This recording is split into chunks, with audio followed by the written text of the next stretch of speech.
It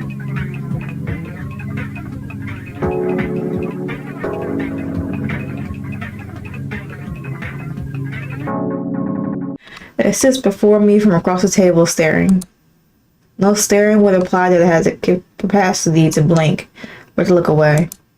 But as far as I can tell, this thing hasn't shifted its expression since I sat down. Sat down?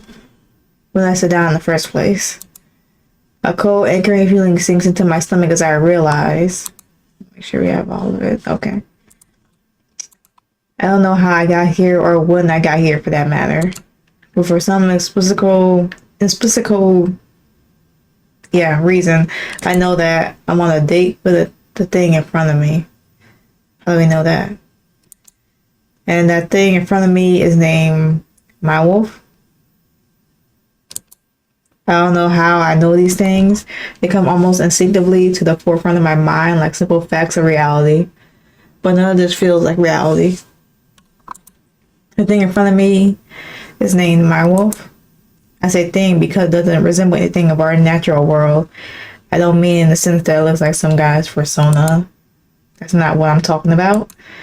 Realistic fursuits and robots resembling walking animals all exist, and they could all be used to explain away the existence of an anthropomorphic animal in the real world. But this thing can't be explained away with that kind of stuff because this thing isn't even three-dimensional.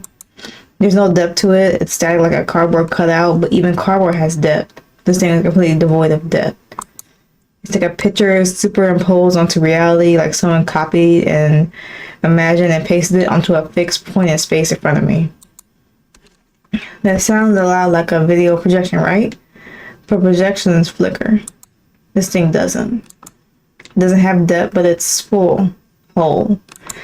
It's like that Descartes quote, I think therefore I am.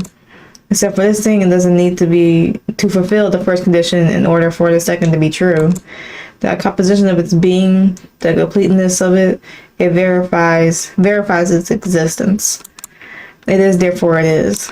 That sounds so stupid, but looking at this thing, that's exactly how I feel, and it terrifies me. There's nothing that can deny the fact of reality that I find myself in. This thing is real. Its name is My Wolf, and it's on a date with me.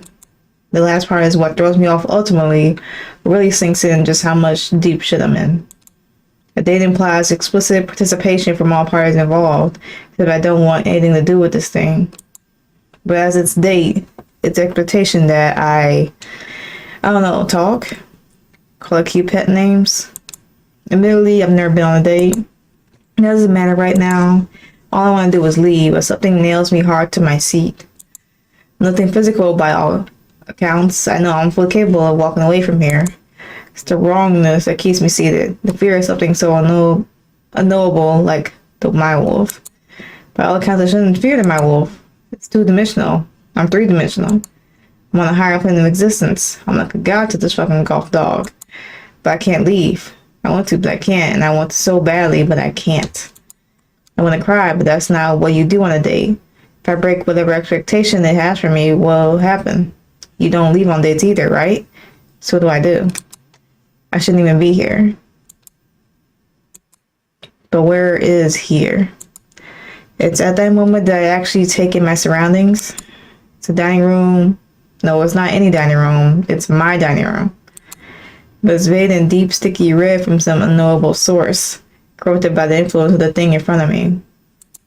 It's like when winter rolls around and everything gets covered by a blanket of frost, or when it's pitch black in the dead of night. We drove through your town a million times, but despite that, it feels irrecoverably different now that it's no longer spring or daytime, like you've wandered into some far-off place. Except this thing isn't some far-off place. It's my dining room. It's a table that I bought with my friends at the yard sale. It's the chairs that my mom gave me when I moved into my apartment. But it's not anymore. Nothing here feels familiar. Nothing here is mine. I feel sick. It continues to stare at me. It hasn't said a thing. I'm not sure it has the ability to speak, really. There's no room for a 2D thing to have a voice box or a pair of lungs. But it stares ceaselessly. I know it wants something. Maybe it's waiting for me to speak. How considerable? We'll consider it. I'm not sure what to do. I feel like I'm breathing deep and my heart is hammering. I know it wants me to say something, but I can't. A million things cross my mind, each one some horrible future. If I say the wrong thing, it might attack. If I don't, nothing will happen. I'm in a stalemate. He continues to stare. Something needs to happen. And okay, let's speak. So I'm not a big fan of spaghetti, are we? That's a shame. I put a lot of effort into it. What? The voice projected from the thing's direction. I say project because nothing about it changed. It's about as static as it's been from the start. So in all respects, it could have been the origin of that voice. The voice came from that thing's directions. Maybe there was a speaker behind it, and not a view. But something told that it wasn't the case. The thing in front of me was most definitely speaking to me. It was a masculine voice that was about the extent of what I could pick up. It was like the bare minimum of a voice, a suggestion of a voice, but nothing more than that. I couldn't discern any accents or tone or anything else. I knew that it was masculine, so I guess that made the thing in front of me male. A bit of an assumption on my part, but I don't think asking for his pronouns would be very appropriate at this moment. When you really touched it, so I sort of figured you didn't like it. I don't know what it's talking about. Look around and I see in front of me a plate. It's not spaghetti. It's fine. Just give me more motivation to keep at it, right? It chuckles, much like its voice. It was like the idea of a chuckle, but not the actual thing. A chill runs down my spine. The sheer inhumanity of its voice made everything feel even more wrong. I start to panic. Hey, you doing alright? You don't look so hot. Open my mouth. I need to say something, but nothing comes out. Still upset about the nightclub. Yeah, I don't get it either. It's still on this map, it was still open and everything. We drove all the way there, and it was shut down. I know you were really excited to go there, honey, but you know, it's not the only one in town. Nightclub? Memory sparks in my mind. Alright, I went to a nightclub. I don't know how long ago that was from now. Judging by the thing was saying, it must not have been that long ago. I don't remember ever going with anyone, much less a PNG of a furry. Fuck is this why? Did I fucking get trapped in some furry dating hell because I went to a nightclub? God, is that it? Is this hell? Purgatory? Some sort of stupid supernatural world that I'm trapped in because I wanted to do something new? I wanted to go out in my comfort zone. I wanted to expand my horizons, see new things, be somewhere fun. I never went to a nightclub before. Is that what I get for my troubles? Fucking not spaghetti and some eldritch abomination from Fur Affinity? What kind of name is my wolf? This is stupid. This is so stupid. I don't know what the fuck you are, but I need you to leave. I'm done. I'm so done. Exhaustion and the irritation hits me all at once, and I feel a growing need to throw all caution to the wind. What? You fucking heard me. I don't know what you are or how you got here, but I'm through. You're like a rejected mascot of an off-brand hot topic and your name is My Wolf? What is that? Why is it capitalized? Why do I know it? Why am I on a date with you? What is this? Why are you screaming so loud? Just eat your damn popcorn.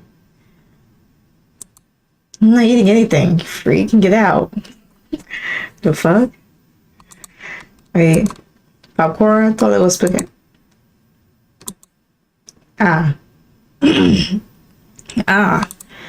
So it was just a dream. It makes sense.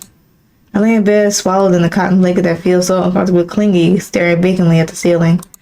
I feel sweaty and gross, but I don't get up. I'd rather not. I wonder what time it is. Instinctively, I reach over for my phone, but before I click it, a sudden dread builds in my stomach. I know what I'm going to see when I open my phone, and I'm not ready. Open it anyways. 6:14 a.m. Load time, 5 messages. I'm awake, can't wait to see you. Ooh. Made it, where are you? Where are you at? I'm going to head inside. Mike, where are you at? Place is crowded and mail. Let me know when you see me. You hear, Mike? I'll read the last one. I grab my phone and toss it carelessly down to the ground. I feel exhausted. I should have known I was driven from the start. Never left my room. Never drove to the nightclub. I'm just sleeping. And of course I was sleeping. I'm always asleep. Only if he thinks I'm an asshole. Hope he does. No, I should text him back. Tell him I'm sorry. Yeah, should I tell him something came up? I was so excited to go. Oh God. My parents needed me for something or my washing machine exploded. I can see it so clearly in my head. He told me it's fine, that life happens. I promised him I'd make it up to him somehow, but he'll tell me it's fine. We can just always schedule for another time. But I always do that. I'm always lying to myself and everyone around me. I told myself that tonight will be different. I'd get out and do something, anything. I made plans with him. He was so sweet. He was so kind. I had so much fun texting him. I wonder if he'll ever want to text now. I just tell him the truth. He deserves the truth. Wouldn't that be so embarrassing to admit? Sorry, I just couldn't bother to get out of my bed. No, I didn't forget. I didn't ever sleep either. I was counting down the time, watching it fall closer and closer to when I was supposed to leave. 30 minutes after, and then 30 minutes after that. Yeah, I know he stood you up, because I'm a coward. I was too scared to get down, and I was too lazy to take the effort to get ready. Sorry, XOXO. Too much of a coward to admit all that, so I won't. God, I'm such an asshole. That was stupid. I don't know what I expected from myself. So fucking stupid. Okay. It's the same thing again and again. And multiple agains. Like in this bowl of soggy cold spaghetti. Nothing but disappointment. I dig deeper into my pillow and cocoon myself in my woolen blankets. I hate how uncomfortable they feel. I hate how sweaty they make me. I hate this. I cling tightly to my knees and go back to sleep. Okay.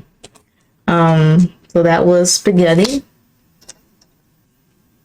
So, yeah. Hopefully y'all enjoyed this game for what it is. If not, then I guess it is what it is. But with that being said, I'm just gonna end it here. So hopefully y'all enjoyed the video. If y'all did not, that's unfortunate, but we will play another one very much soon. So that being said, I'm gonna end it here. So hopefully y'all had a good day, good yesterday, better tomorrow, and I will catch y'all in the next video.